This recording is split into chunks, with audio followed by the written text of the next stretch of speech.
Pedagogy of the آپریسٹ یہ ایک بہت مشہور زمانہ کتاب ہے، اور یہ جو کتاب ہے یہ ایک برازیل کے بہت بڑے ایجوکیشنسٹ ہیں، انہوں نے لکھی ہے۔ اس کتاب میں انہوں نے بڑی ایک خوبصورت بات لکھی ہے اساتذہ کے حوالے سے، اور خاص طور پر جو انہوں نے تین یعنی کہ اساتذہ کے ٹریٹس کے حوالے سے بات کی ہے وہ بہت زبردست ہے۔ میں یہ چاہ رہا تھا کہ وہ جو انہوں نے اپنا انالیسس ہے اساتذہ کے حوالے سے وہ میں بھی آپ کے سامنے پیش کروں۔ انہوں نے لکھا ہے کہ کوئی بھی جو ٹیچر ہے وہ اس وقت تک ایک بہت ہی متاثر کن اور پراثر ٹیچر نہیں بن سکتا جب تک تین جو چیزیں ہیں اس کے اندر نہیں ہوں گی۔ اگر کسی بھی ٹیچر کے اندر تین مطلوبہ صفات، خصوصیات، ٹریٹس موجود ہیں تو وہ صحیح معنوں میں ایک بہت بڑا ٹیچر ہے، اور اس کے نتیجے کے طور پہ، اس کی تدریس کے نتیجے کے طور پہ جو بچے ہیں وہ کمال حاصل کرتے ہیں اور وہ بہت بلندی پہ جا سکتے ہیں۔ وہ تین صفات کون سی ہیں وہ میں آپ سے شیئر کروں گا۔ صفت نمبر 1 یہ ہے کہ انہوں نے یہ بات لکھی ہے، پالو فرائرے ان کا نام ہے، پالو فرائرے نے یہ بات لکھی ہے کہ جس وقت ٹیچر سکول میں داخل ہوتا ہے یا وہ کالج میں داخل ہوتا ہے تو ایک اسے یہ کام کرنا چاہیے کہ اس کے جتنے بھی پہلے سے ایموشنز جن کی وجہ سے وہ پریشان ہوتا ہے، انگزائٹی میں ہوتا ہے، ڈسٹربنس میں ہوتا ہے، منفی قسم کے جذبات ہوتے ہیں، وہ سکول کا جو انٹری پوائنٹ ہے وہاں پہ جا کے اسے پیچھے چھوڑ دینے چاہیے۔ ان کو بھول کے وہ سکول کے اندر داخل ہونا چاہیے، کیونکہ اگر وہ ان ایموشنز کے ساتھ، ان جذبات کے ساتھ سکول میں داخل ہو گیا تو اس کے جذبات کے جو اثرات ہیں وہ بچوں کے اوپر بھی پڑیں گے، وہ صحیح معنوں میں جو تدریس ہے وہ نہیں کر سکے گا۔ بڑی خوبصورت یہ بات انہوں نے کی ہے کہ جو ٹیچر ہے وہ اپنی پریشانی، دکھ، غم کے جتنے بھی جذبات ہوتے ہیں ان کو وہ اپنے سکول کے گیٹ سے باہر رکھ کے پھر وہ سکول میں جایا کرے، تاکہ اس کی پریشانی کی وجہ سے اس کی تدریس متاثر نہ ہو، اس کی پریشانی کی وجہ سے جو بچے ہیں وہ ڈسٹرب نہ ہوں، کیونکہ جو بچے ہیں بیسیکلی ایک ایبسٹریکٹ انوائرمنٹ میں جو ٹیچر کے جیسچرز ہوتے ہیں، اس کی جو عادات ہوتی ہیں، جو بات چیت ہوتی ہے اس سے بھی سیکھتے ہیں۔ تو لہٰذا اگر ایک پریشان حال جو ٹیچر ہے وہ کلاس میں جائے گا تو وہاں پہ کبھی بھی وہ خوش نہیں لا سکے گا، وہ کبھی بھی پلیئر نہیں لا سکے گا، جو کہ بچوں کے لیے ایک بڑا یعنی کہ پرابلم بن جائے گا۔ تو لہٰذا اس نے پہلی بڑی خوبصورت یہ بات لکھی کہ ہر جو ٹیچر ہے جس وقت اسکول میں داخل ہو وہ ہر قسم کے اپنے جو جذبات ہیں، جو پریشان کرنے والے ہیں، جو گھر کے لڑائی جھگڑے ہیں، جو مسائل ہیں ان کو وہ بھول کے اسکول کے اندر داخل ہوا کرے۔ یہ پہلی بات۔ دوسری بات پالو فرائرے نے بڑی خوبصورت لکھی ہے، اور وہ یہ لکھی ہے کہ جو ٹیچرز ہیں سکولوں کے اندر یہ they must be choice teacher not by chance teacher. اگر میں اس کو آسان لفظوں میں یہ بیان کرنا چاہوں تو وہ ایسے بیان کروں گا کہ اس نے بولا کہ جو ٹیچروں کی سلیکشن ہوتی ہے بیسیکلی اس میں بائی چانس ٹیچر نہیں آنے چاہیے بلکہ بائی چوائس یعنی کہ ٹیچر ہونے چاہیے۔ اگر بائی چوائس ٹیچر آئیں گے تو وہ اپنے ذوق کے مطابق، اپنے ٹرینڈ کے مطابق بچوں کو پڑھائیں گے، اس لیے کہ وہ بیسیکلی یعنی کہ بائی برتھ ٹیچر ہوں گے۔ یعنی کہ جو بائی برتھ ٹیچر ہوتا ہے اس کی تدریس، اس کا انداز اور اس کے پڑھانے کی جو کمٹمنٹ لگن ہوتی ہے وہ جو بائی چانس ٹیچر ہوتا ہے اسے ڈیفرنٹ ہوتی ہے۔ وہ بڑی خوبصورت مثال بیان کرتا ہے، وہ کہتا ہے کہ موجودہ دور میں لوگ MBA کرتے ہیں بینک میں جانے کے لیے، کاروبار کرنے کے لیے، جاب نہیں ملتی اور وہ اسکولوں میں چلے جاتے ہیں تدریس کے لیے۔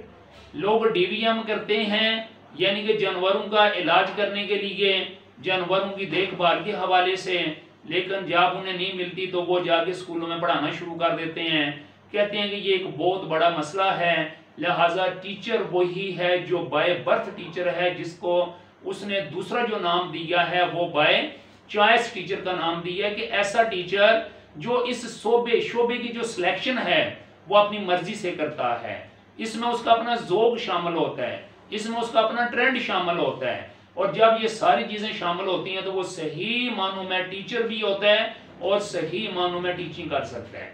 یہ دو باتیں، اور تیسری بات جو اس نے بیان کی ہے وہ بہت ہی زبردست ہے، وہ بھی یہ ہے کہ کہتا ہے کہ موجودہ زمانے کا جو ٹیچر ہے اگر اس کے پاس ڈگریوں کے انبار بھی ہوں، یعنی کہ ڈگریز کے اگر ان کے پاس انبار ہیں لیکن وہ آئی سی ٹی یا کمپیوٹر ٹیکنالوجی کو نہیں جانتا، تو وہ موجودہ زمانے کا جاہل آدمی ہے، موجودہ زمانے کا وہ ان پڑھ آدمی ہے، اس کو سکول جو ہے نہیں جانا چاہیے، اسے پیشے جو تدریس ہے اسے منسلک نہیں ہونا چاہیے، بلکہ ایسے انسان کو کوئی اور کام کر لینا چاہیے۔ وہ مزید آگے اس چیز کو ایلبوریٹ کرتا ہے، وہ کہتا ہے کہ موجودہ زمانے میں ایوری پاسنگ مومنٹ دنیا میں جدت پسندی ہو رہی ہے، انوویشنز ہو رہی ہیں، اور ایجوکیشن کے اندر بڑے بڑے انقلاب آ رہے ہیں۔ تو مثال کے طور پر جو انسان موجودہ زمانے میں انٹرنیٹ کو، آئی سی ٹی کو نہیں جانتا، وہ نئے ریسرچ کے بارے میں کیسے جانے گا؟ اسے کمپیریٹیو ایجوکیشن کا کیسے پتہ چلے گا؟ اسے کیسے پتہ چلے گا کہ جدید قسم کے جو ٹیچنگ ایڈز ہیں، جدید قسم کی جو ٹیچنگ ٹیکنالوجی ہے وہ کیا ہے؟ لہٰذا ایسا انسان ٹیچنگ کے قابل نہیں ہے۔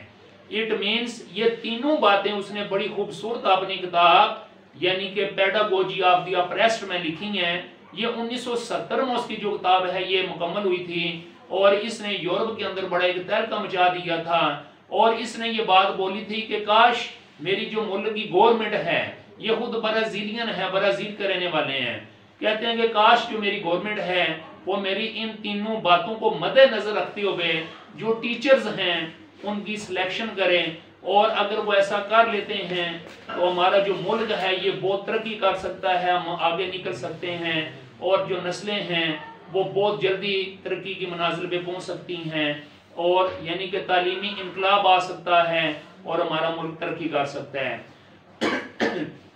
سوری، میں یہ جس وقت پالو فریرے کی یہ کتاب پڑھ رہا تھا تو مجھے یہ خیال آیا کہ یہ جو شعبہ تدریس ہے اس میں کوئی شک نہیں کہ یہ انسانوں کی ذہن سازی کا ایک کام ہے۔ اس میں ایک ٹیچر نے بچوں کو پڑھانا ہوتا ہے، ایک بچے کی تربیت کرنی ہوتی ہے۔ تعلیم ایک الگ چیز ہے، تربیت ایک الگ چیز ہے، دونوں ڈیفرنٹ ایریاز ہیں اور دونوں توجہ طلب ہیں اور قابل مشقت ہیں،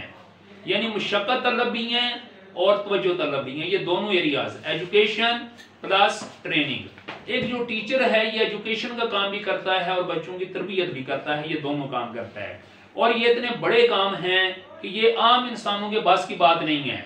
ایک انسان کئی ہزاروں فیکٹریاں تو لگا سکتا ہے، لیکن ایک جو بچہ ہے اس کو یعنی کہ صحیح ٹریک پہ لانے کے لیے اس سے زیادہ محنت اور جفاکشی کی ضرورت ہوتی ہے۔ میں یعنی کہ وہ آپ لوگوں نے شیکسپیئر کو ضرور پڑھا ہوگا، اس کے جو ڈرامے ہیں مختلف، اس کے اندر یعنی کہ مانگ اور نان کا ذکر ملتا ہے۔ یہ مانگ اور نان یہ کون تھے؟ یہ بیسیکلی روحانی پیشوا تھے، یہ راہب تھے۔ یہ کیا کرتے تھے؟ یہ لوگوں کو ایجوکیٹ کرتے تھے، لوگوں کی تعلیم و تربیت کا سلسلہ ان کے ہاتھ میں تھا، اور یہ ان کا ایک یعنی کہ اصول ہوتا تھا کہ نان اور مانگ یہ وہی بنیں گے، یعنی راہب اور راہبہ وہی انسان بنیں گے جو لوگ ان میرڈ ہوں گے، جو لوگ غیر شادی شدہ ہوں گے۔ اس کی ریزن وہ یہ بیان کرتے ہیں کہ جس وقت انسان کا گھر ہوتا ہے، فیملی ہوتی ہے، ازدواجی حیثیت اور زندگی ہوتی ہے، تو انسان جو ہے یہ اتنا بڑا کام جو ہے پڑھانے کا، تدریس کا، وہ نہیں کر سکتا، کیونکہ وہ اپنے زندگی کے اور شعبہ جات کے اندر، اپنے اولاد کی تربیت کے اندر، اپنے گھر کے جو مسائل ہیں ان کو سلجھانے میں لگا رہتا ہے۔ لہٰذا وہ صحیح معنوں میں جو روحانی تربیت جس کی ضرورت ہوتی ہے بچوں کو یا انسانوں کو یا لوگوں کو، وہ نہیں کر سکتا۔ لہٰذا انہوں نے ایک اصول یہ بنایا تھا کہ جو بھی یعنی کہ راہب یعنی کہ روحانی ٹیچر، چاہے وہ میل ہے یا فیمیل ہے، وہ وہی بنے گا جو کہ ان میرڈ ہوگا، تاکہ یہ جو ایک بہت بڑا عظیم کام ہے، یہ جو بہت بڑا لوگوں کو پڑھانے والا عظیم کام ہے، وہ پوری جستجو، پورے وثوق اور لگن کے ساتھ وہ کر سکے۔ تو میں اس وقت یہ بات پڑھ رہا تھا تو میں نے یہ سوچا کہ اس میں کوئی شک نہیں کہ ٹیچنگ جس کو لوگ سب سے آسان سمجھتے ہیں یہ سب سے مشکل کام ہے۔ اس لیے تو کہا جاتا ہے a teacher can save a nation and a teacher is the person who can also destroy a nation۔ جو ایک ٹیچر ہے قوم کو بناتا بھی ہے اور قوم کو وہ کیا کرتا ہے۔ ہم اگر اپنے ماضی کو دیکھتے ہیں تو ہم علی گڑھ یونیورسٹی کو دیکھتے ہیں جو کہ سر سید احمد خان نے ایک چھوٹا سا ادارہ بنایا اور وہی آخرکار 1920 میں یونیورسٹی بنی. تو اس سے جتنے لوگ نکلے انہوں نے پاکستان کی پارٹیشن میں یا پاکستان کی موومنٹ میں بڑا اہم کردار ادا کیا، یہاں تک کہ علی گڑھ کے طالب علموں نے پاکستان بنایا. پھر ہم جس وقت آگے چلتے ہیں تو ہمیں ایک ڈھاکہ یونیورسٹی بھی ملتی ہے جس یونیورسٹی کے طالب علموں نے اسی پاکستان کے 2 حصے کر دیے.